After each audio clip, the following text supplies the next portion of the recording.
Bang. Ada orang. Sebentar. Oke.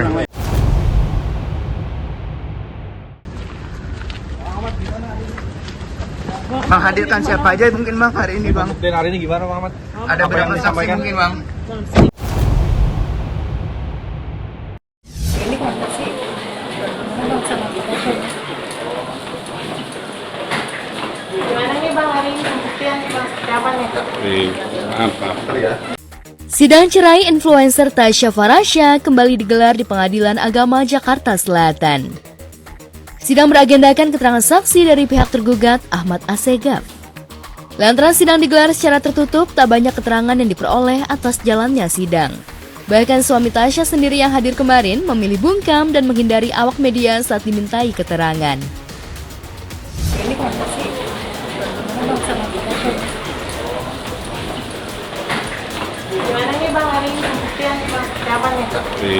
Maaf ya.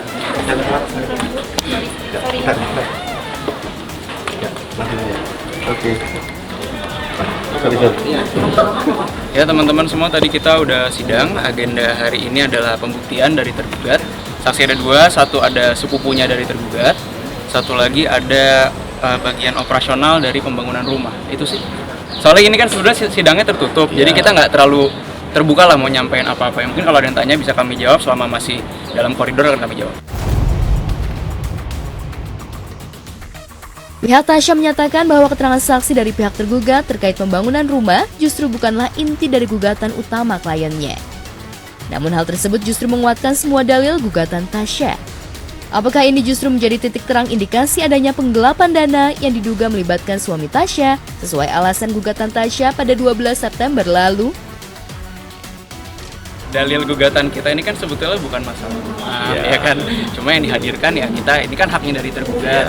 Jadi kalau kami memandangnya alasan-alasan gugatan kami dalam pembuktian ini sebetulnya tidak terbantahkan juga ya. Karena apa yang kami sampaikan masalah ya ada, ya kita kan sudah sampaikan sedikit lah ya terkait pulang malam dan lain-lain, itu malah dibenarkan oleh saksi yang dihadirkan. Operasional pembangunan rumah itu sebetulnya tadi yang disampaikan ya, itu ya ia menyatakan bahwa rumah ini dibangun sejak tahun 2022. Jadi tadi atas pernyataan pertanyaan dari bagian operasional saya menanyakan rumah ini dibangun, tadi dia juga sempat bilang bahwa sudah jadi 80%, katanya gitu. Jadi nanti agenda sebagaimana court calendar yang sudah disepakati, minggu depan adalah kesimpulan dari kami penggugat dan tergugat, lalu nanti setelah itu baru putusan. Tasya dan Assegaf memang sempat hadir dalam agenda mediasi sebelumnya, namun tak ada titik temu. Kini nampaknya Tasya mulai enggan untuk bertemu pria yang menikahinya itu pada Februari 2018 silam.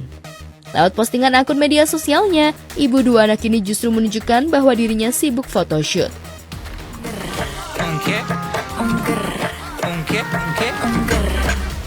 Welcome back to the Victoria's Secret Fashion Show.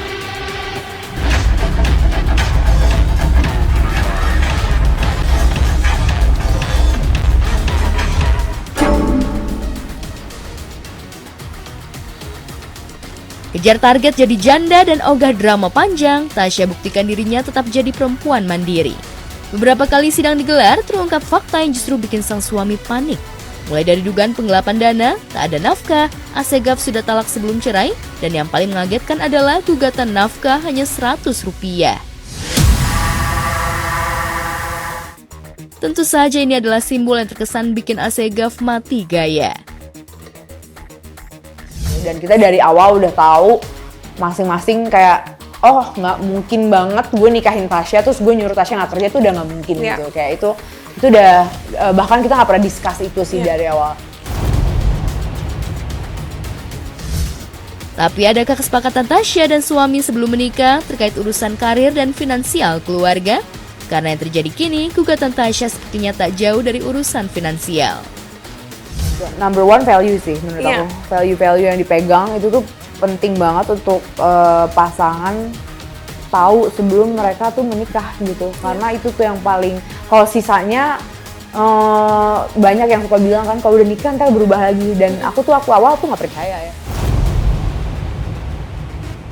Ternyata memang bener, karena pada saat dia menikah kondisinya berubah, keadaannya berubah, dia bukannya berarti dia berubah menjadi another person, tapi ya kita melihat sisi lain dari diri dia yang memang mungkin sebelumnya belum ada karena dia belum menjadi suami.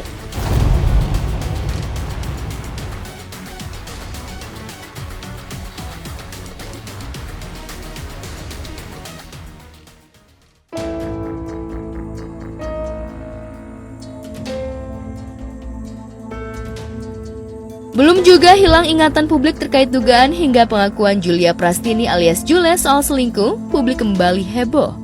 Beredar sebuah foto prewedding Jule dengan Safri Ramadan, petinju yang diduga sebagai selingkuhan Jule.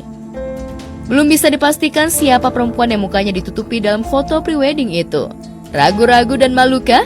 Namun jika benar ini adalah Jule dan sang petinju, apakah ini langkah Jule karena kadung malu dengan video perselingkuhannya? Bukan tidak mungkin, karena sebelumnya Jule pun telah mengakui dirinya memang berselingkuh. Permasalahan ini murni urusan dan kesalahan saya. Sama sekali tidak ada hubungan dengan orang-orang terdekat saya maupun brand atau pihak yang bekerja sama dengan saya. Saya sadar telah mengecewakan banyak orang dan saya benar-benar menyesal atas kesalahan yang terjadi. Dia bilangnya aku selingkuh. Aku dituduh selingkuh mulu, aku suka dia. Udah aku selingkuh beneran gitu. Sama Maksudnya kayak gitu, waktu itu kayak gitu. Daripada dituduh tapi nggak ada ininya kan. Jadi ya udah beneran selingkuh aja biar ada yang diberantemin itu beneran. daripada dituduh ya. Iya, capek kan tuduh-tuduh. Jadi mendingan selingkuh beneran. Apapun alasannya, hubungan yang dimulai dengan perselingkuhan tentu tidaklah baik. Pun demikian dengan pembelaan Jule beberapa waktu lalu. Ditambah mengumbar foto prewedding dengan dugaan selingkuhannya, sudah pasti jadi bulan-bulanan netizen. Bukankah hubungannya dengan Na Dae-hoon pun masih terikat secara sah? Atau jangan-jangan Jule dan Safri Ramadan sengaja ingin menyampaikan bahwa keduanya siap menikah? Kalau suatu saat nanti aku selingkuh, apa yang bakal kamu lakuin, jelasin? Semua harta kamu buat aku. Nggak mau lah. Aku tuh bilang ke Julia dari awal sebelum nikah aja, aku bilang aku sebenarnya apa aja bisa ngerti, cuma selingkuh aku nggak bisa ngerti karena itu tidak bakalan bahagia 100% selanjutnya.